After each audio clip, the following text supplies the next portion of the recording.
ওসমান হাদির হত্যাকাণ্ডের যে রহস্য, এই রহস্যটা কমফোর্টেবল টাইমটা ছিল তার অন্তর্বর্তীকালীন সরকারের সময়। তিনি এই অভিযোগটা তখন কেন করলেন না, আজকে এসে অভিযোগটা তিনি কেন করছেন? অর্থাৎ এই জায়গাটায় যে যেভাবে পারছে তিনি এটিকে নিয়ে রাজনীতি করার চেষ্টা করছেন। আবার ওসমান হাদির বন্ধু বান্ধব যারা আছে, তার সহযোদ্ধা যারা আছে, তারা যে তথ্যগুলো আমাদের সামনে নিয়ে আসছে অথবা যে তথ্যগুলো আমাদেরকে বিশ্বাস করতে বলছে, তার পেছনেও তাদেরও একটা নির্দিষ্ট রাজনীতি আছে। সব মিলিয়ে ওসমান হাদির হত্যাকাণ্ডের যে রহস্য, এই রহস্যটা নিরপেক্ষভাবে বাজারে আসবে, বিচারের মুখোমুখি হবে, এই ভরসা আমার নেই। কারণ ইতোমধ্যেই প্রমাণিত হয়েছে যে এটি একটি রাজনৈতিক হত্যাকাণ্ড। এর ভেতর থেকে অনেকে রাজনৈতিক সুবিধা নিতে চায়, এর ভেতর থেকে অনেকে রাজনৈতিক সুবিধা নিয়েছে এবং এর ভেতর থেকে রাজনৈতিক প্রতিপক্ষকে ঘায়েল করার চেষ্টা আছে। আপনি ভারত তো নিশ্চয়ই জানা, আমি ওই জায়গাটা আসবো, ওই জায়গাটা আসছি। মমতা ব্যানার্জির প্রসঙ্গটা আসবে, তার আগে আমি বলি ওসমান হাদির হত্যাকাণ্ডটি একটা রাজনৈতিক দৃষ্টিভঙ্গির থেকে, উদ্দেশ্য থেকেই হত্যা।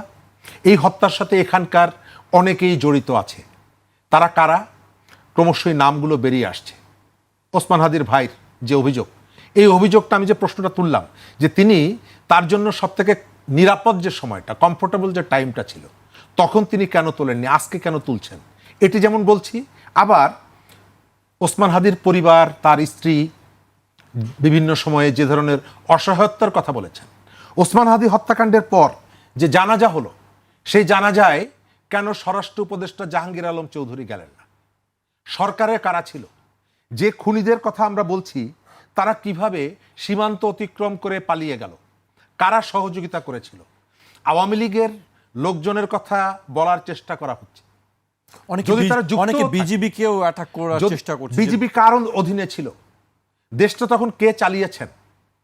আপনি একটার পর একটা ঘটনা যদি সামনে নিয়ে আসেন, তাহলে আমি তো সব থেকে বড় অভিযোগ করব আমাদের ওই সময় যে সরকার আছে, যে সরকারটা ছিল, সেই সরকারটাকে। এই কারণে অভিযুক্ত করব, একজন ফ্রিল্যান্স সাংবাদিক বিদেশে বসে তিনি একের পর এক ফেসবুক পোস্ট দিচ্ছেন, এখান থেকে সিএনজিতে উঠেছে খুনিরা, মোটরসাইকেল ওখানে রেখেছে, তিনি জানছেন। সরকারের গোয়েন্দা সংস্থাগুলো জানছে না? তো সরকারের গোয়েন্দা সংস্থাগুলো জানছে। গোয়েন্দা সংস্থাগুলো কি অমিত শাহ কন্ট্রোল করতো, নাকি জাহাঙ্গীর আলম চৌধুরীর অধীনে ছিল? তার অর্থ হলো, আপনি ভারতের যে অভিযোগ, এই অভিযোগ আমি উড়িয়ে দেই না। ভারত তার বিভিন্ন জায়গায় অন্তর্ঘাতমূলক তৎপরতা চালায়। আপনার মনে আছে কিছুদিন আগে কানাডাতে তারা খালিস্তান আন্দোলনের সাথে যুক্ত একজন শিখকে হত্যা করার পর ভারতের বিরুদ্ধে যে অভিযোগটি উঠেছিল এবং সেটি নিয়ে তাদের মধ্যে যে সম্পর্কের পারদ অনেক নিচে নেমে এসেছিল। সুতরাং তাদের স্বার্থে যদি আঘাত লাগে, অন্তর্ঘাতমূলক তৎপরতা পরিচালনার ইতিহাস তাদের আছে।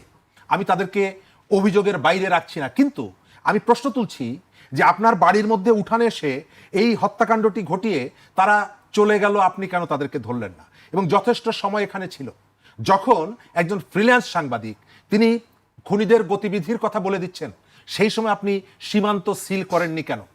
আমাদের স্বরাষ্ট্র উপদেষ্টা তিনি কেন তার জানাজায় অংশগ্রহণ করলেন না? এই বিষয়গুলো অবশ্যই যদি তদন্ত হয় নিরপেক্ষভাবে, অবশ্যই এই বিষয়গুলো সামনে আনতে হবে। মমতা ব্যানার্জির জায়গাটা আমি শেষ করে দিই। মমতা ব্যানার্জি হচ্ছে একজন স্ট্যান্ডবাজ রাজনীতিক।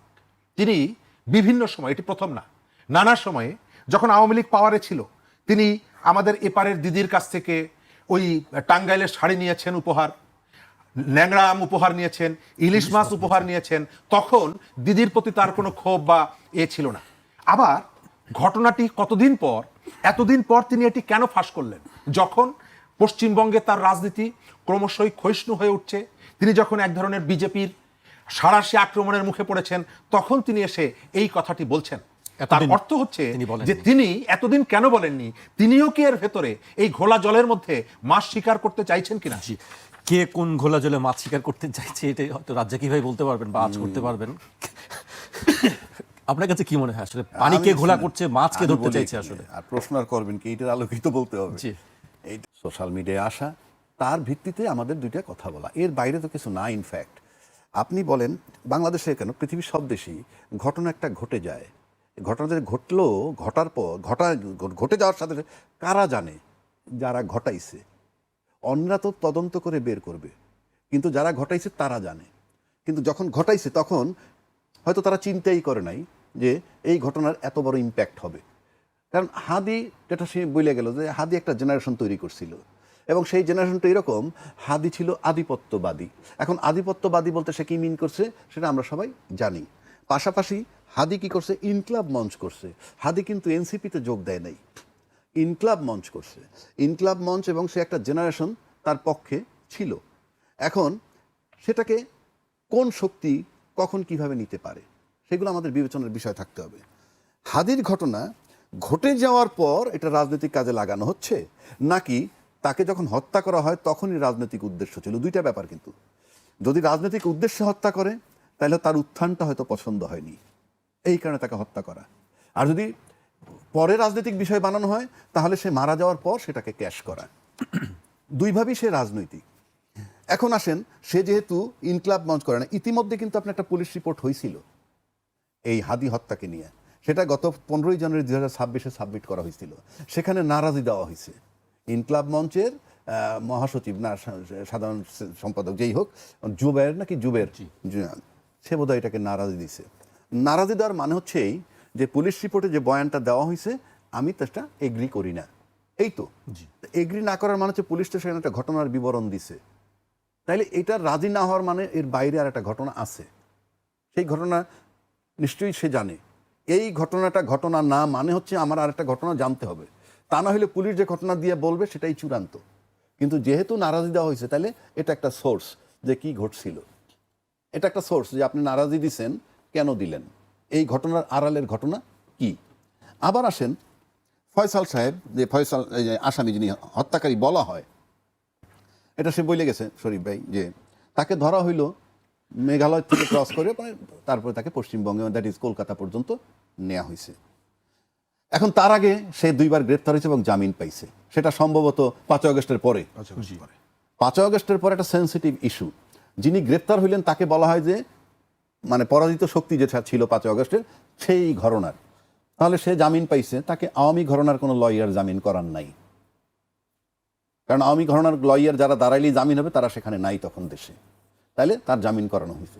যারা জামিন করানো হয়েছে সে যদি শুধু প্রফেশনাল দায়িত্বে কইরা থাকেন সেটা এক কথা, আর যদি সে তো আর্মস সহ, তার বিরুদ্ধে আর্মসের মামলা ছিল, সেই অবস্থায় যদি তারপরেও সে জামিন পেয়ে যায় সেখানে তো বুঝতে হবে তাহলে কি এই জামিনের পিছনে, কারণ সে একটা ক্ষমতাধর আসামি বোঝা যায়। কেননা উনি যে একজন জার্নালিস্টের কথা বললো, সে ধারাবাহিক বিবরণ দিতেছে এখান থেকে মোটরসাইকেলে কিল করার পর ওই মোটরসাইকেল থুইয়া সিএনজি তুটলো, তারপরে জীব রক্ষিত ছিল, এইভাবে গিয়ে তাহলে বোঝা যায় তাকেও এই মামলার সাথে সম্পৃক্ত করা দরকার। কারণ এত বড় বয়ান সে কিভাবে জানলো, তার গতিবিধি পর্যন্ত সে জানছে। আমরা যেমন লাস্ট সিন অলওয়েজ যে একজন হত্যাকারীর সাথে লাস্টে কাকে দেখা গেছে, যে অমুকরে দেখা গেছে, আসামি না পারলে তার জিজ্ঞাসাবাদ করা হয়। এটা কেন? এটা পার্শ্ব প্রতিক্রিয়া। আপনি যেমন দেখবেন যে আমেরিকান সোলজার কোন কোন দেশ আশ্রয় দিচ্ছিল, সেই সমস্ত জায়গায় কিন্তু ইরান হামলা করতেছে। কেন করতেছে? যে তুই আশ্রয় দিবি কেন? আমি বলছি এটা একটা ক্রিমিনাল থিওরি। তাই সেক্ষেত্রে সেই ফয়সাল সাহেব আসামি কিন্তু ধরা পড়ছে। ধরার পর কিন্তু আমরা আজও তাকে ফেরত আনতে পারি নাই। চেষ্টা চলছে, কূটনৈতিক না ঠিক আছে, আমরা আনতে পারি নাই। না আনতে পারি, আমরা এই জিনিসটা আনার চেষ্টা চলছিল, আমরা সে জায়গায় সীমিত ছিলাম। কিন্তু এই বিষয়টাকে চট করে আলোচনায় নিয়ে আসলো পশ্চিমবঙ্গের সাবেক মুখ্যমন্ত্রী।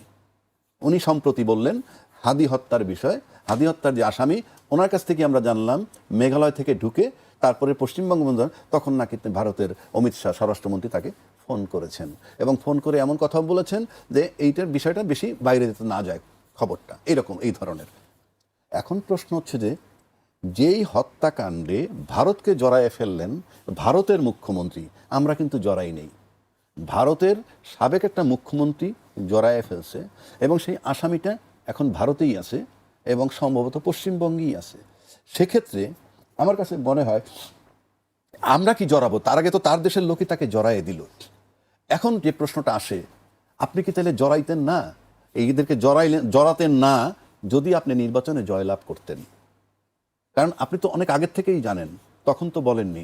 নির্বাচনে জয়লাভ করেন নাই কারণের পরে যদি বলে থাকেন, তাহলে কি আমরা ধরে নিব যে রাজনীতির যে থিওরি, যে কোনো গভর্নমেন্টকে আনস্টেবল করা, আপনি কি আনস্টেবল পার্ট হিসেবে দেখতেছেন এটাকে? মানে আপনার যে পশ্চিমবঙ্গের সরকার, তাকে আনস্টেবল করা আপনার লক্ষ্য কিনা? যদি আনস্টেবল করার লক্ষ্য না হয়, যদি আমাদেরকে কোঅপারেট করার লক্ষ্য হয়, তাহলে তো আপনি আরও আগে এটা বলতে পারতেন, 1 নম্বর। 2 নম্বর, আপনি কি কখনো আমার এখানে যে প্রত্যাবর্তন চুক্তি, আসামি ফেরত দেওয়ার যে চুক্তি আছে, সেই মোতাবেক আপনি কি কখনো কোনো কথা বলছিলেন? আপনার ওই তখন ভারতের মুখ্যমন্ত্রী হিসেবে আপনি কি কোনো পদক্ষেপ নিয়েছিলেন? আপনি কি সেন্ট্রাল গভর্নমেন্টের সাথে আলোচনা করেছিলেন? করেননি তো। তাহলে আমার প্রশ্ন হচ্ছে যে, যেই হত্যাটা নিয়ে আমরা আসি, আমরা একটা রিপোর্ট দিছি, সেই রিপোর্টে আমরা খুশি না, আমরা নারাজি দিছি। এখন আপনার আসামি আনার চেষ্টা আমরা করতেছি, আনলে জট খুলবে হয়তোবা। কিন্তু আপনি এখন এই মুহূর্তে আমার কাছে এই কথা বলা মানে একটা বললেন বাংলাদেশে উত্তাল হয়ে যাবে। তাহলে আপনাকে উত্তাল করাটা উদ্দেশ্য কিনা? আপনি বললে উত্তাল হয়ে যাবে, কথাটার মানে কি? আপনার দেশে উত্তাল হয়ে যাবে। আপনি যদি সত্যের পক্ষে থাকেন, ন্যায়ের পক্ষে থাকেন, তাহলে তো বহু আগেই আপনার স্টেপ নেওয়া উচিত ছিল যে বাংলাদেশের সাথে যে চুক্তি আছে, সেই চুক্তি মোতাবেক আসামিটাকে দিয়ে দেওয়া হোক। সেটা তো, সেই স্টেপটা আপনি তখন নেননি। এখনও আপনি বলতেছেন অমিত শাহ কী বলছে সেটা বলেননি, বললে পরে উত্তাল হয়ে যাবে। মানে এটাকে আমরা কীভাবে নিব? আসলে আমাদের এই আঞ্চলিক রাজনীতি বলেন, আমার দেশের রাজনীতি বলেন, আমরা সব জায়গায় না আস্থাহীনতার জায়গায়। শরীফ ভাই যেটা বলছিলেন যে মমতা ব্যানার্জির স্ট্যান্ডবাজি, এটা কি সেরকম? আমি তো স্ট্যান্ডবাজি কথাটা তুমি বলছিনি তো, একই কথাটা আমি রিপিট না করে আমি একই জিনিস বললাম যে আপনি তখন বললেন না কেন? বা আমার যে চুক্তি মোতাবেক ফেরত দেওয়ার কথা আমি, সেটাও তো আপনি স্টেপ নিতে পারতেন। আমরা তো এইসব বিষয়ে আপনার মুখ থেকে কোনো কথা শুনিই নাই, এখন শুনতেছি। এখন যেমন আমার এখানে শুনতেছি যে জামাতের আমির সাহেবের একজন পিএসের নাম পাওয়া গেছে। সেটা কোত্থেকে? ওমর হাদি তার বড় ভাইয়ের কি ফেসবুক স্ট্যাটাস থেকে তার নাম পাওয়া গেছে। এই পাশাপাশি এই বার্তাও আছে যে ঢাকা 8 আসন যেটা ছিল, সেইখানে সে নির্বাচনের প্রস্তুতি নিতেছিল এবং তার যে একটা জোয়ার হইতেছিল আমরা দেখতেছিলাম, সেখানে অনেকেই সন্দিহান হয়ে গেছে। কথিত আছে এরকমও যে 2 দল তাকে টানাটানি করতেছিল যে কে তাকে গিয়ে নমিনেশন দিবে। বাট ওটা তো ইনফ্যাক্ট মির্জা আব্বাস সাহেবের সিট, এবং তারপর যখন এই টানাটানি একটা কথিত, আমরা দালিলিকভাবে বলতে পারবো না, কথিত যখন ছিল, প্রমাণ নেই, হ্যাঁ প্রমাণ নেই, কিন্তু কথিত ছিল। তা কথিত থাকলে তখন তীর দিয়ে দিল মির্জা আব্বাসের দিকে। উনি নাম বলেন না, আমি বললাম। এবং মির্জা আব্বাস সাহেব তাকে দেখতে গেছিলেন। যত কথাই বলেন, মির্জা আব্বাস সাহেব তো কাজটা ভালো করছেন, যে একটা লোক হত্যা হয়েছে আমি দেখতে গেছি, কিন্তু আপনার তাকে দেখতে তো দেনই নাই, উপরন্ত যাচ্ছে তাই ব্যবহার করে তারাই দিচ্ছেন। তাহলে আজকে সেদিন যে মির্জা আব্বাসকে আপনারা করতে চাইছিলেন, সেই জায়গাটা কি আপনারা থাকতে পারলেন? আজকে তো মির্জা আব্বাস ব্যক্তির চেয়ে তো মুখ্যমন্ত্রী, পশ্চিমবঙ্গের মুখ্যমন্ত্রীও তো এটাকে ডাইমেনশন চেঞ্জ করে দিলেন, প্লাস জামাতের আমিরের নাম আসলো। তার মানে কি, এটা একটা নতুন দ্বার, অনেকগুলো ডাইমেনশন ওপেন হয়েছে। সুতরাং এটা তদন্ত করা আর সময় সাপেক্ষ হয়ে গেল এবং এটা একটা জটিল জায়গায় চলে গেল। কারণ আপনি এতগুলো ডাইমেনশন, জামাতের আমিরের পাওয়া গেল, ওমর হাদির বড় ভাইয়ের স্ট্যাটাস, এদিকে মুখ্যমন্ত্রীর বক্তব্য, সব কিছু যদি আপনি মিলান, তাহলে বিষয়টা খুব জটিল একটা জায়গায় আমরা চলে গেলাম। আমার কাছে মনে হয় এটা চলতে থাকুক, যে তদন্ত চলুক, আমাদেরকে সামনের দিকে যাওয়া দরকার। আমরা সামনের দিকে কিভাবে যাব? জি, সামনের দিকে যেতে হবে, আমাকেও একটা ব্রেক নিতে হবে আর কি, ব্রেকের সময় হয়ে গেছে। একটা বিরতি নিচ্ছি, ফিরছি এখনই।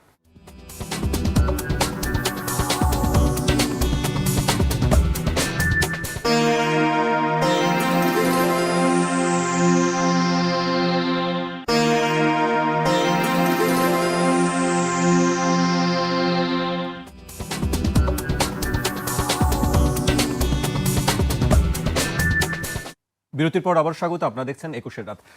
আমাদের সঙ্গে আছেন রাজনীতি বিশ্লেষক শরীফুজ্জামান শরীফ এবং সুপ্রিম কোর্টের সিনিয়র আইনজীবী আবহানা রাজ্জাকি। আমি শরীফ ভাইকে দিয়ে পর্যায়ে শুরু করতে চাই। এবার সীমান্তের দিকে একটু দৃষ্টি দিতে চাই। সীমান্তে এক ধরনের কি বলবো উদ্বেগ, উত্তেজনা কাজ করছে। দুই দেশের মধ্যে পতাকা বৈঠক হয়েছে, বিজিবি বিএসএফ, সেখানে পতাকা বৈঠকে খুব বেশি ফলপ্রসূ কোনো কিছু হয়নি।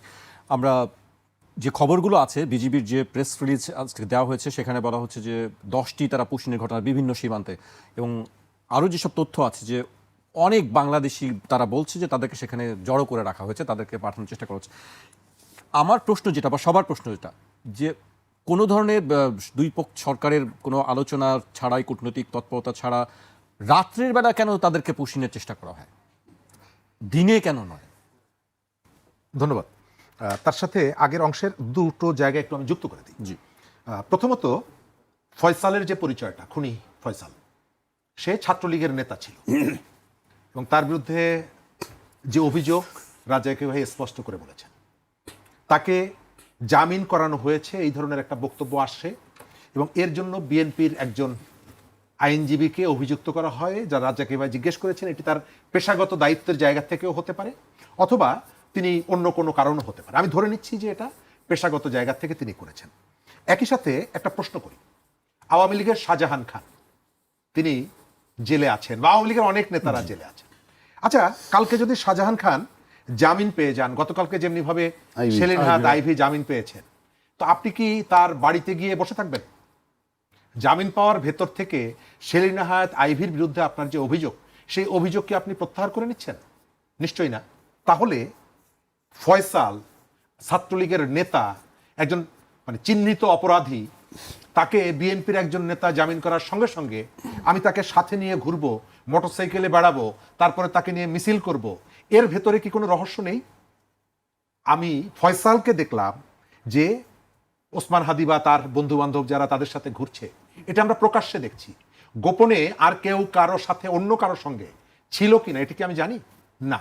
তার অর্থ হচ্ছে যে এদের অনেকের এমন কতগুলো কাজ, যে কাজগুলো আমরা জানতাম না বা আমরা দেখিনি, কিন্তু আজকের যে প্রেক্ষাপট এবং হত্যাকাণ্ডের যে প্রেক্ষাপট, তার সাথে অনেকগুলো রহস্য এর মধ্যে লুকিয়ে আছে।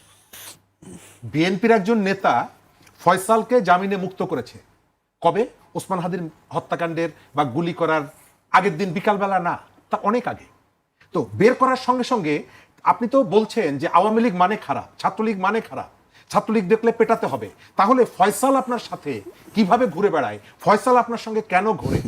এই প্রশ্নটি আমরা কোথাও কোনো জায়গা থেকে করিনি। অর্থাৎ এদের মধ্যে সাদা এবং কালোর একটা অশুভ নেক্সাস যে ছিল, এটা অস্বীকার করা যাবে না। তবে আমরা এগুলো পরিষ্কার করে কখনো জানতে পারবো না। যদি জানতে পারতাম তাহলে এই হত্যাকাণ্ডের ভিত্তিটা আমাদের কাছে পরিষ্কার হতো।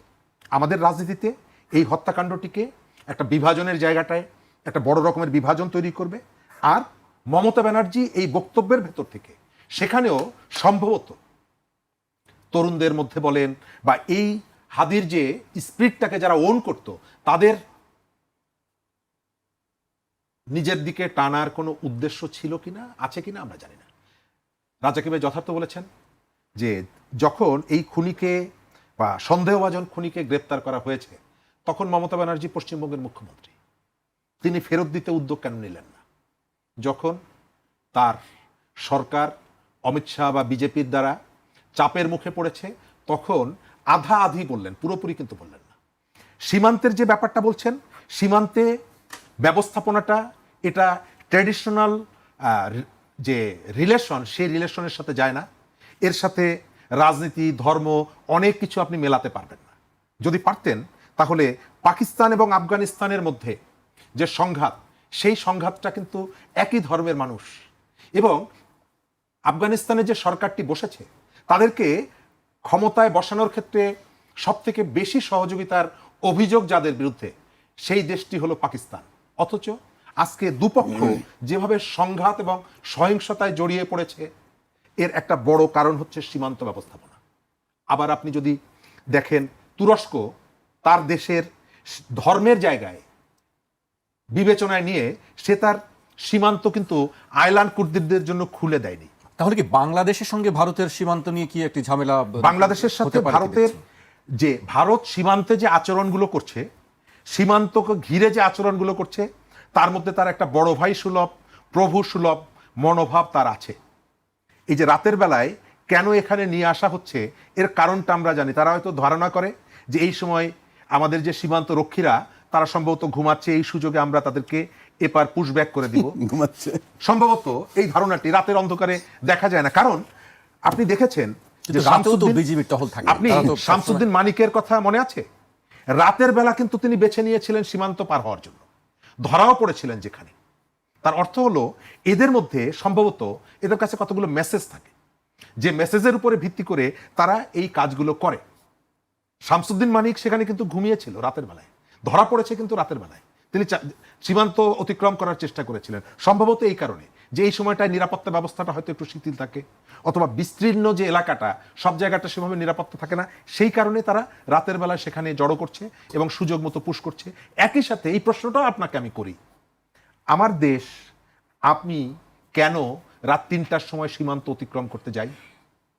আমি ভারতের এই আগ্রাসী তৎপরতার বিরুদ্ধে আমি অবশ্যই কথা বলবো, 1000 বার বলবো যে ভারত আর তার সীমান্তের কোনো দিকে গুলি না ছুড়ে, এমনকি পাকিস্তানের সাথে তার যুদ্ধের সম্পর্ক যেখানে, সেখানেও সে এভাবে নির্বিচারে গুলি চালায় না, কেবলমাত্র বাংলাদেশ সীমান্তে সে নির্বিচারে গুলি চালায়, তার 1000 বার সমালোচনা করব।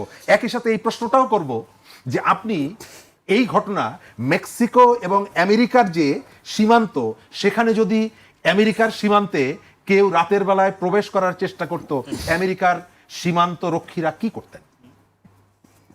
আর আমরা কেন বারবার এই কাজটা করতে যাই? আমাদের আত্ম উপলব্ধিটা কবে তৈরি হবে? এই যে এটি যে একটা দেশের জন্য আত্মমর্যাদার জন্য খুবই হানিকর, এটিকে আমরা উপলব্ধি করব না? ভারতের সমালোচনাটা আমি করছি, কিন্তু আত্মসমালোচনা, ভারতের লোকজন যেন এটি না শুনলে খুশি হব। আমরা কেন সীমান্ত অতিক্রম করে, আমাদের সীমান্ত কি বন্ধ, সিল করে দিয়েছে? তাহলে রাতের বেলায় আমি কেন সেখানে যাচ্ছি? আর ভারত যে ওপারের যে চোরা চালানিরা তাদের পণ্য নিয়ে আসছে, তাদের কেউকে সে গ্রেপ্তার করছে না, ধরছে না, কেবল গুলি করছে আমার বুকে, আমার ভাইয়ের বুকে।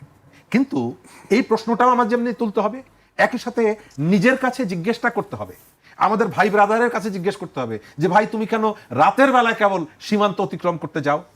ডালমে কুসকালা হয়, শেষ করে দিব এই জায়গাটায়।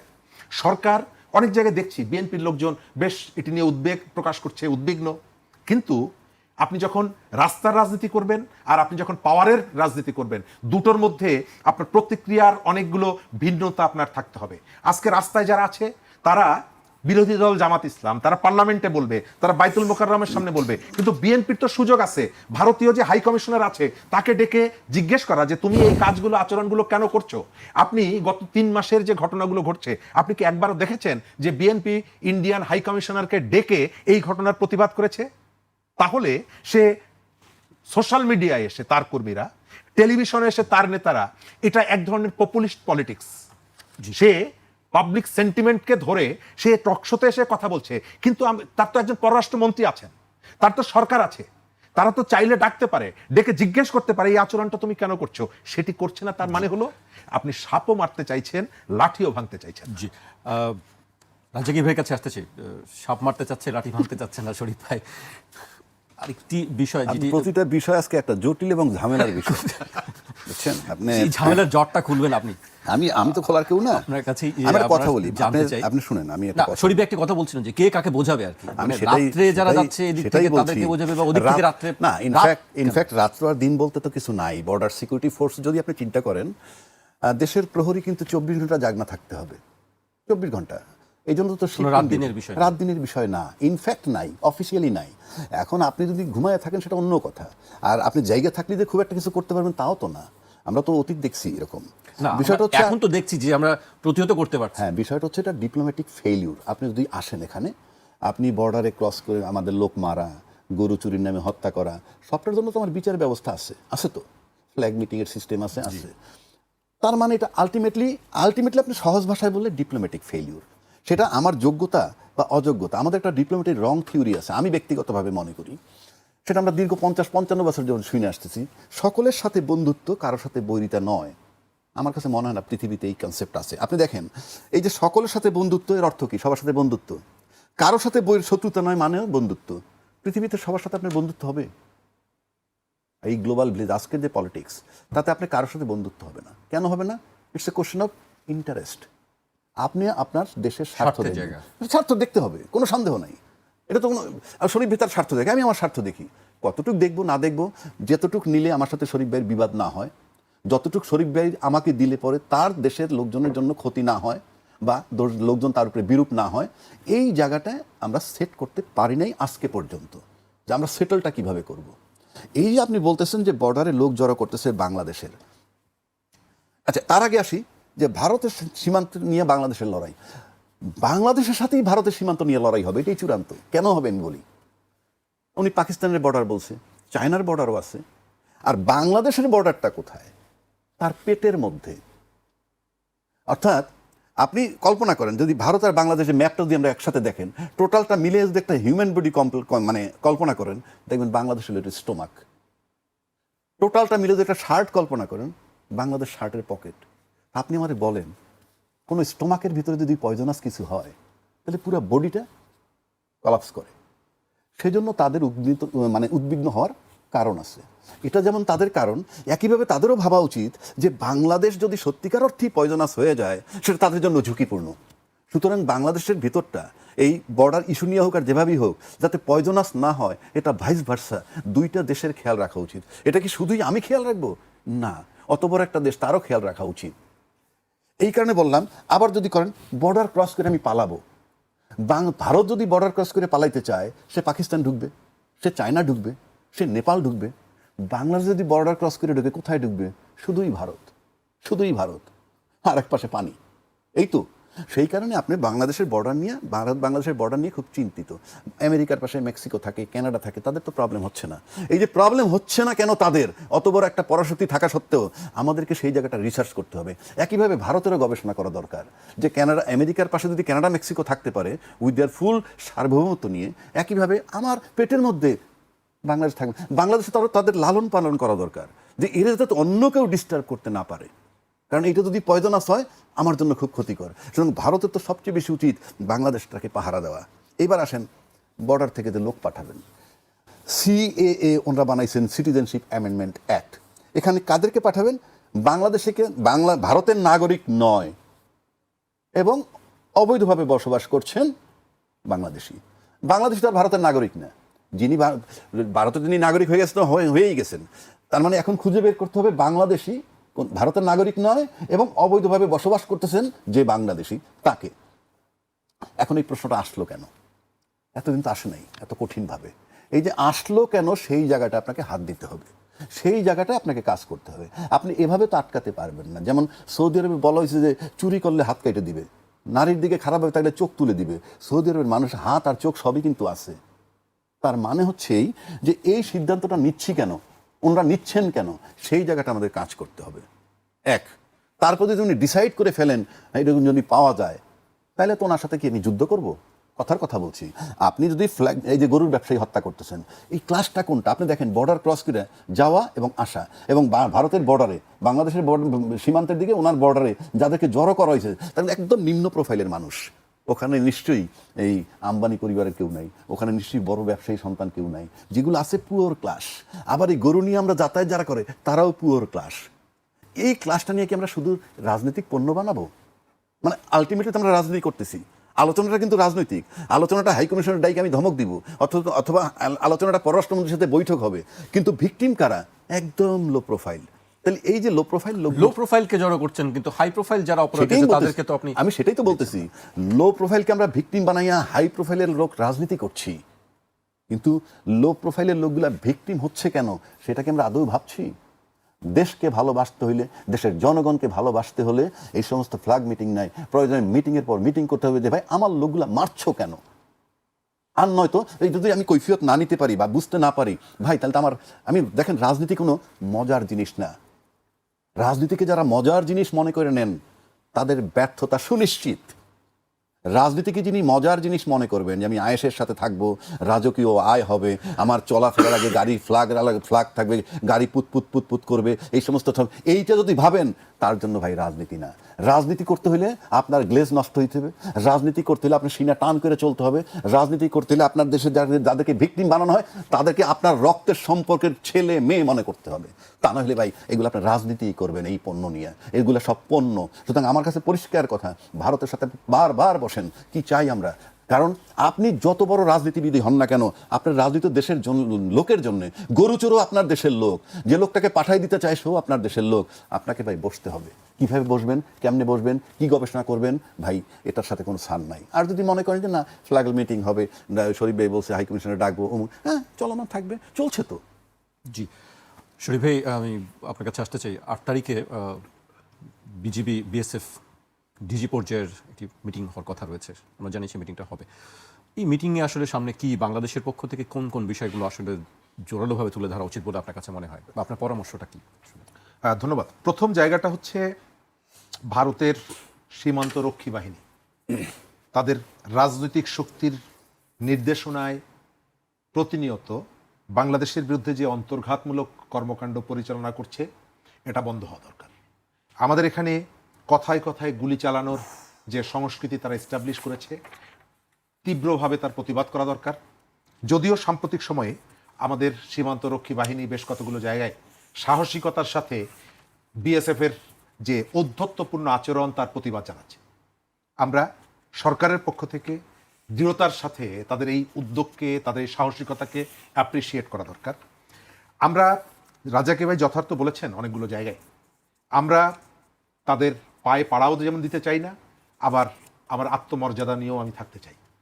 আমার দেশটার উপরে তাদের কর্তৃত্ব দেখানোর যে প্রবণতাটা আছে, আবার বিজেপি কিন্তু তার রাজনৈতিক দর্শনের দিক থেকে গরিব বিরোধী। কিছুদিন আগে আমরা আলোচনা করেছিলাম, সে কোরবানির গরু নিয়ে শেষে যে সিদ্ধান্ত নিয়েছে, সেখানে যে সমস্ত হিন্দুদের রিপ্রেজেন্ট সে করে তা না, সেখানে একটু পিছিয়ে পড়া জাতপাতে বিভক্ত যে জনগোষ্ঠী আছে তার মধ্যে যারা পিছিয়ে আছে, দলিত সম্প্রদায়, বিজেপি কিন্তু তাদেরও বিরুদ্ধে। এবং সে যেখানে যেখানে তার সরকার গঠন করেছে ভারতের মধ্যে প্রত্যেকটি জায়গায় বিজেপি এই যে বিভাজন, এই যে বিন্যাস, এই বিন্যাসটাকে সে অনুসরণ করে। দুর্বলের ক্ষেত্রে সে খুব হ্যাডম দেখায়, কিন্তু সেখানের আদানিকে মাত্র কয়েকদিনের মধ্যে সে বিপুল সুযোগ সুবিধা দিচ্ছে। বড় বড় কর্পোরেট পুঁজিকে সে সুযোগ সুবিধা দিচ্ছে, কারণ সে কর্পোরেট পুঁজির প্রতিনিধিত্ব করে। আপনি ভারতের পশ্চিমবঙ্গে বলেন, অন্যান্য জায়গাগুলোতে বলেন, কিন্তু তার এই যে পলিটিক্স, সেই পলিটিক্স মারাত্মকভাবে প্রতিরোধের মুখে পড়বে এবং পড়ছে। শুভেন্দু অধিকারী মুখ্যমন্ত্রী হওয়ার পর প্রথম হকারদের পেটে লাথি মেরেছে। আপনি প্রায় প্রতিদিন দেখবেন ভারতের বিভিন্ন জায়গায় গরিব মানুষ, হকাররা বিক্ষোভ করছে ইত্যাদি ইত্যাদি। প্রশ্ন যেটা করেছেন, বাংলাদেশ প্রথম, যেটা সরকার বলছে যে বাংলাদেশ সবার আগে, বাংলাদেশ বা বাংলাদেশ ফার্স্ট, ওই জায়গাটায় প্রায়োরিটিটা আপনাকে দিতে হবে। এবং এটা কেবলমাত্র দেশীয় মিডিয়ায় আপনি বলছেন, সোশ্যাল মিডিয়ায় বলছেন তা না, আমি আমার স্বার্থের জায়গাটাও সেটি দেখতে চাই। আমেরিকার কাছে আপনি তোয়াজ করবেন, আমেরিকার কাছে নতি স্বীকার করবেন, আমেরিকার কাছ থেকে যেভাবে আপনি বাণিজ্য সহ অন্যান্য জায়গায় সুবিধাগুলো দিচ্ছেন ভারতকে দিবেন। এটা যদি হয় তাহলে বাংলাদেশ ফার্স্ট এই যে কনসেপ্ট, এই কনসেপ্ট আসলে একটা সময়ে মানুষ যে অ্যাপ্রিসিয়েট করেছে, একটা সময় মানুষ এটি নিয়ে প্রশ্ন করবে। আমরা আমাদের যে সীমান্ত, সেই সীমান্ত সুরক্ষিত রাখতে হবে। ভারত তার সীমান্তে কি করে এটা নিয়ে আমাদের মধ্যে যে উদ্বেগ, এই জায়গাটাও আমাদের বিবেচনা করা দরকার, পুনর্বিবেচনা করা দরকার। সে তার এরিয়ার মধ্যে যদি বেড়া দিক, রাস্তা বাড়া, 50 গজের মধ্যে সে যা খুশি নোম্যান্স ল্যান্ডের বাইরে আমাদের এখানে কিন্তু এক ধরনের একটা প্রচারণা আছে। নোম্যান্স ল্যান্ড এটা ইন্টারন্যাশনালি স্বীকৃত, যে এটা কেউ এখানে কোন রকমের কোনো স্থাপনা তৈরি বা এই কাজগুলো করতে পারবে না। কিন্তু এর বাইরে সে যদি তার সীমান্তে প্রতিরক্ষামূলক ব্যবস্থা নেয়, এটা তো আমারকেও সে হেল্প করছে। জি, আমি শেষ করবো, রাজ্জাকি ভাইকে দিয়ে শেষ করবো। রাজ্জাকি ভাই, আসলে সামনে যে বৈঠক আছে, সেই বৈঠকে কি বাংলাদেশের পক্ষ থেকে কোন কোন প্রস্তাবগুলো দেওয়া উচিত বলে আপনার কাছে মনে হয়? আমি সিম্পল মনে করি ভাই, জিওগ্রাফিক্যাল যে পজিশনটা আমার ভালো পজিশনে নাই আমি। মানে আপনি পৃথিবীতে এরকম দেশ খুব কমই পাবেন যা 3 দিক ঘেরা একটা দেশ। এটা যেভাবেই হোক, আজকে যদি আমি আরও পিছিয়ে যাই, এই বন্টনটাই ঠিক হয় নাই, ওইটা যদি, তো সেই বিতর্কে আমি যাচ্ছি না। আমাদের যেটা এখন করণীয় সেটা হলো এই যে ভারত নিয়ে আমাদের ভাবতে হবে। 1 নম্বর, ভারতের সাথে শান্তিপূর্ণ সহাবস্থান আমাদের নিশ্চিত করতে হবে, এবং সেটা অবশ্যই একতরফা নয়, দোতরফা। এটা বলে পিসফুল কোএক্সিস্টেন্সটাকে সার্টেন করতে হবে। আর একটা জিনিস ভাবতে হবে যে ইন্ডিয়া আমার মানে 3 দিকে যেভাবে আছে, তাতে he may be my best friend and he may be my worst enemy. এই 2টা জিনিসই মাথায় রেখে আমাদেরকে বসে ডিপ্লোম্যাটিক্যালি খুব কৌশলগতভাবে বসে, একেবারে ফ্রেন্ডলি বসে, যে ভাই আমরা 2টা দেশ সহাবস্থান করব। আপনারা আমাদের সার্বভৌমত্ব নিয়ে কথা বললেন না, আমার শিক্ষা ব্যবস্থা, আমার কালচার, আমার ধর্মীয় বিষয়, এগুলো নিয়ে কিছু বললেন না। আপনার আভ্যন্তরীণ ব্যাপারে আমি কোনো কথা বলবো না। দ্বিতীয় কথা হলো, আপনার সিকিউরিটি কনসার্ন আছে, নো ডাউট অ্যাবাউট ইট। আপনি আমাকে এনশিওর করেন, আপনার সিকিউরিটি কনসার্ন আমরা দেখব, আপনারাও আমার সিকিউরিটি কনসার্ন দেখবেন, এবং এইভাবে বসে আমরা, আমার কাছে মনে হয়, একটা সুন্দর শান্তিপূর্ণ আলোচনা করা দরকার। এইটা কনস্ট্যান্ট, এই যে আমাদের সেই স্বাধীনতার পক্ষশক্তি বিপক্ষ শক্তির মতো 55 বছর যাবত আমরা সেই বাউন্ডারি নিয়ে লড়াই চলতেছে, এর একটা অবসান দরকার। এবং সেটার জন্য আমি মনে করি বারবার বসা দরকার তাদের সাথে। ভাই, মানুষ তো আমরা সব, মানুষ চেঞ্জ হয় না, কেন হবে না? আজকে আমাদের রাজনীতিবিদরা এক সময় এক একজন কোথায় ছিলেন, আজকে চেঞ্জ হয়েছে না? অনেক রাজনীতিকে তো অনেক মেরুকরণ চেঞ্জ হয়। আমার কাছে মনে হয় সেই জায়গাটায় আমাদের বসা দরকার, এবং কন্টিনিউয়াস প্রসেস এটা।